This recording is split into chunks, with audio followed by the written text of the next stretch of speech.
When I first moved to Portugal, my friends must have thought I was a real negative Nelly and an ungrateful misery guts, because they'd asked me on the phone, like, how's Portugal? And I'd complain about two things. One was how incredibly cold I was. And the other was these two dogs that were kept locked up, living this life of misery. I mean, it was all I'd think about most of the time. But it is something I could not let go. I needed to get them out of that hellhole, and after 3 years, I finally achieved it. So when I was finally able to get these dogs, it was a very happy day. But it did turn my life upside down. So this video is for those of you that have been following along the vlogs on the channel, because there is a big update. Now, I know I said in the last video that I was going to talk about where we go from here, yada yada, but we'll get back to that because I cannot believe what has happened. Now, I shouldn't keep saying that, because I say things will work out, you know, you've just got to let the universe, whatever, work things out. But then when they do, I'm like, I cannot believe this has happened. But to be honest, it's not so much what has happened, but how it happened. Nelson has gone and found himself a forever home. And hear what I said there. I didn't say I've rehomed him or I've found him a home. Nelson found himself a forever home. So what happened is there's somebody that I know. I've known them for a while, been here like over 6 months, or even known them before that. And my friend who's looking after Nelson, just in case you haven't seen any of the previous videos, just to quickly bring you up to speed, is there's two dogs, Nelson and Terry, and Terry is a little darling, Nelson is a little psychopath. I am staying somewhere where there's a cat. Nelson cannot stay here because of the cat, because he will kill it. So he is being cared for by a friend. He's got a foster carer. So she had happened to mention to this other friend that I would like a forever home for Nelson. And I mean, I always wanted one for the both of them. Watch back at the videos, but Terry is staying with me for reasons I'll let you know another time. But anyway, hang on. There's a bike. This is the noise I talked about in the square before. Yes, so my friend had mentioned this to another friend, and she had said, I didn't know Louise was looking for a forever home for Nelson. And she wouldn't, because although I needed somewhere for them, I wasn't going to advertise him like a second-hand bit of furniture. I only wanted him to go to the right home if I could find one, not just anywhere. If I couldn't find one, then they'd have to stay with me, because it has turned my life upside down. I'm not in a position to look after them both, but the main priority and only priority here is that they have a good life after what they went through. But anyway, this lady, Mel, and her partner, Mark, really like Nelson. I don't know how he does it. I don't know how he manages to... So many people are fond of him, and I don't know how he manages it. But they've seen him at his worst. I mentioned in a previous video how he goes crazy. This is what I can't stand about living here. Oh God, hang on.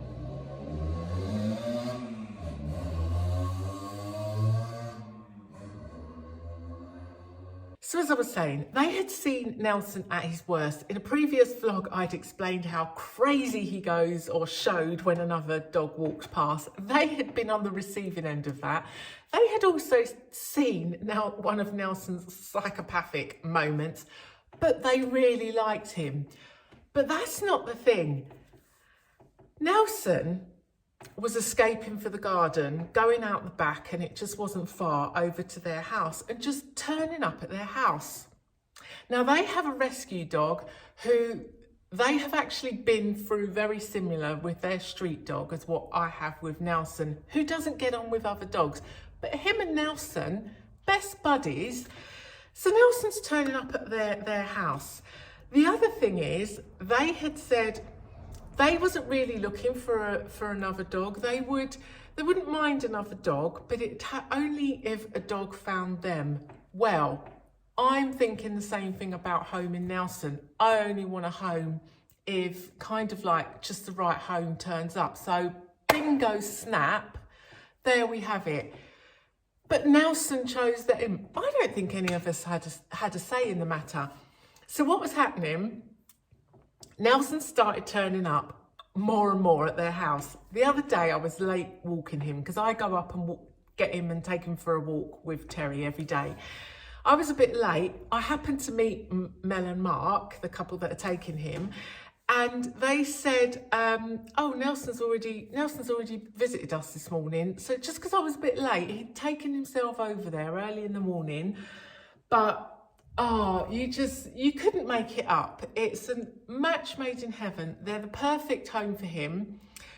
As you heard with those bikes, oh, let me tell you, when we'd kind of like realised that Nelson liked them, they'd like Nelson, we talked about it and they was going to take Nelson. We arranged a day for them to pick up Nelson. So the day before I took Nelson for his normal morning walk, and then I thought, oh, let me spend the day with him as soon as it's his last day. So I brought him back here. Oh my goodness. After a few hours, I thought, I'm taking him back. I can't take him anymore. I'm taking him back. So there's this little dog.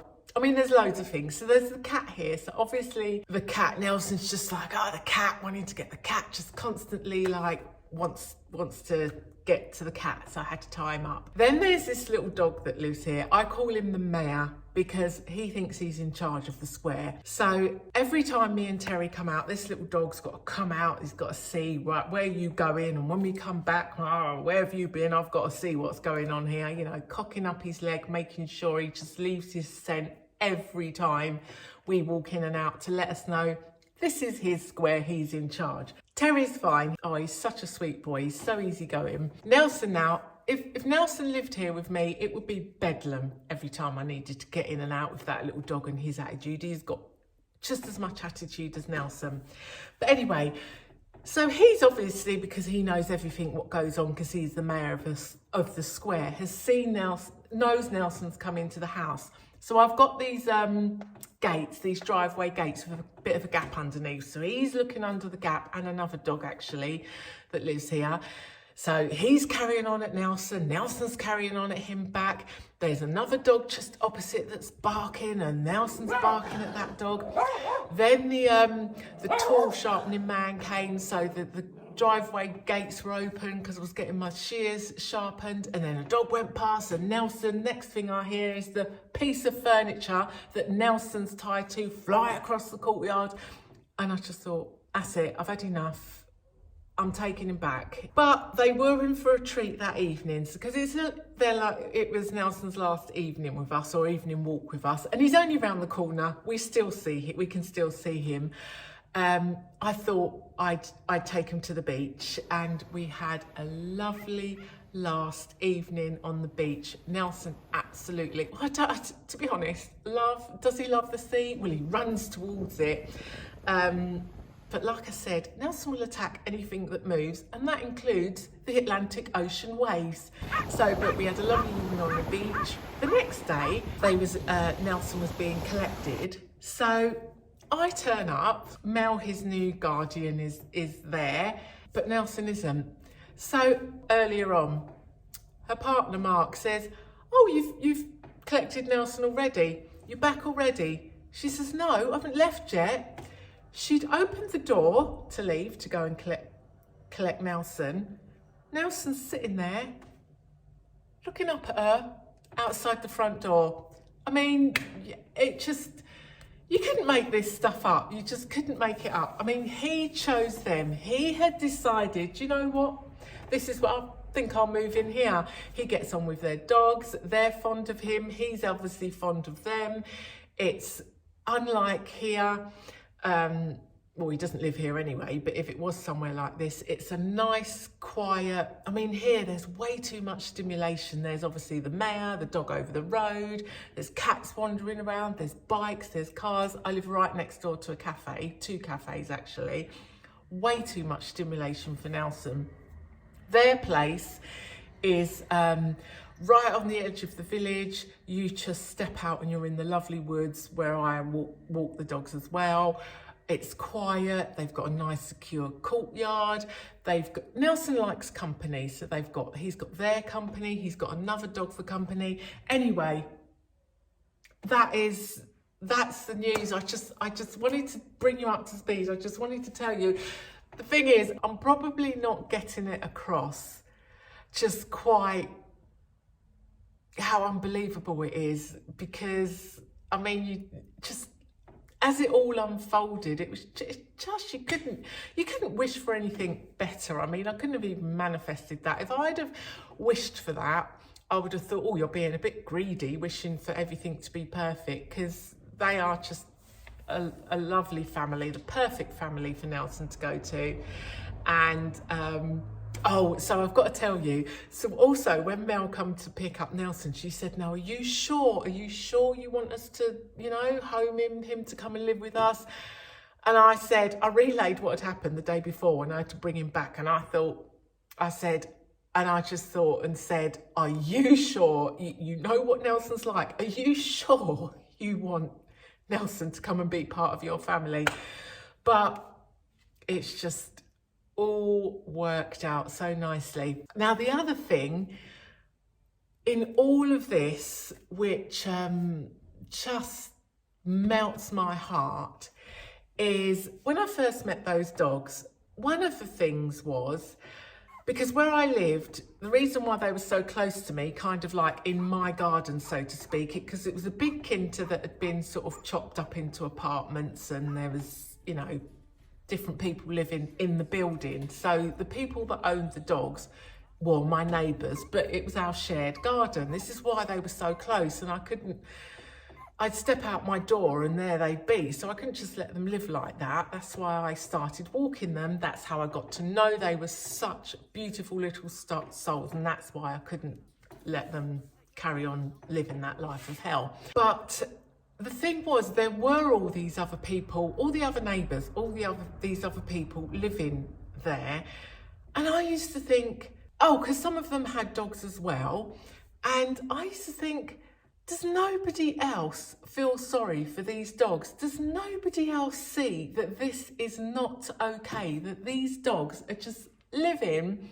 I kept calling it an 8x4 cage, but I went back there the other day and thought, it ain't 8x4, it's much, much smaller. It's got to be I'm talking feet. It's got to be 4 foot by 4 foot, or maybe 6x4, but it's small to live there 24 hours a day, 7 days a week, 365 days of the year. And I used to think, does nobody else not think this is not okay? But then when I shared them with my friends here on YouTube, you were just as concerned for them as me. And also there was a real pouring of love with them. So when I first showed you me walking them, and obviously when I first got them, went and picked them up, many of you were like saying, "Oh, tears of joy, tears of sadness." So it means so much to me, and meant so much to me, that they just went from nobody at all caring about them to you guys caring about them. Now Maria, who's his foster carer, is missing him now. He's gone because she couldn't look after him indefinitely. Mel and Mark like him, just fond of him and love him, and thought they would want him to be part of their family. And they've just got all these people that actually care. Finish your sentence, Louise. Going from nobody giving a toss about them to this pouring of love for them, it melts my heart. So I really just want to say thank you to you lot for showing them some love and the love that they deserve. Thank you to my friend Maria for fostering Nelson and looking after him. Thank you to Mel and Mark and their dog Ari, obviously, for making him part of their family. Thank you to my friend Penny, who's helped walk him, look after him, tick check him, feed him. So Yeah, that's enough of this anyway. I think I've told you what's happened. I'm waffling on, but it's just so heartwarming to see they have gone from nobody caring about them, just stuck in that cage, to all these people that care about them, ask after them, hence why I wanted to do this video and tell you what's happened. Yeah, so just that's my news, and thank you. Oh, and also thank you so much for the buy me a coffees. Oh, I got Terry a new bed, so thank you very much. That's really kind of you. But anyway, that's the news. I'll finish up with some more images of them on the beach because they really do love the beach. Thanks again for being part of this, and it really is a very happy, well, it's not the end, but it is a very happy new chapter.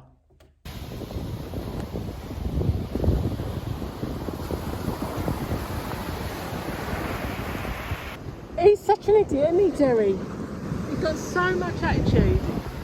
He better be careful he doesn't get washed away. He's going to need a life jacket. He's getting so confident.